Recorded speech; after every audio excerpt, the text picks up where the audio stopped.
Hi YouTube. I was going through my grandfather's old things, and I just wanted to share with you some really cool books that my grandfather owned that were passed down from generation to generation back to my ancestors who first immigrated here to America. So I thought it was really cool to have these books. So, ancestry is really neat, and I just really find it really interesting. So I did a little research on each one of these. This is just a Methodist book. It's in really good condition. It's just a old Methodist book. I believe it was printed in 1857. So I thought that was pretty cool. The other is actually like a rational spelling book for children, and that one is I think is my oldest one. It's like 1780, and that one was issued in England. It's really beat up. It's falling apart, but I thought it had some really cool stuff in it, like the printing that they used back then was really neat. Before the invention of they had the imprinting press, but before then, a lot of the stuff was like using wine presses and stuff like that to make the thing. So it was like movable type. So you get like all these old pictures. It's just really beautiful artistry in it. So it's very centered around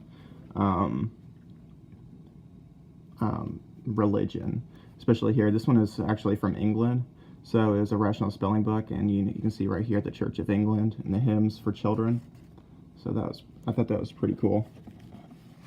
And I found on the back of it, it was actually it cost even back then. I found the actual price for it.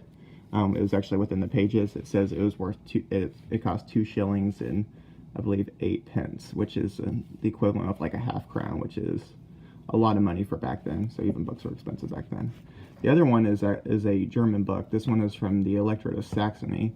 That's where a lot of my family were from when they immigrated to the United States. So this is a book from that was made in Dresden, which is in the province of Saxony. But back then, the German Empire wasn't unified yet, so this was in a different country than technically German. So everything is in German writing.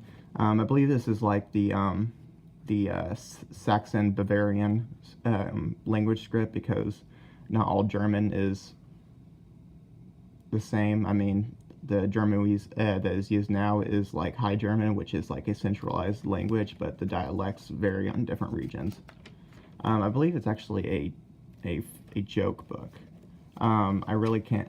I tried to use translator, but I really couldn't find anything. So like based on like asterisks and exclamation points, it sounds like a comedy, to be more precise. I'm not exactly what that is, but 1836 is the year it was made, and I believe there was actually printed on here where it was purchased from. This is in Dresden, so yeah. So that's pretty much it. Please like, comment, subscribe, and thanks for watching.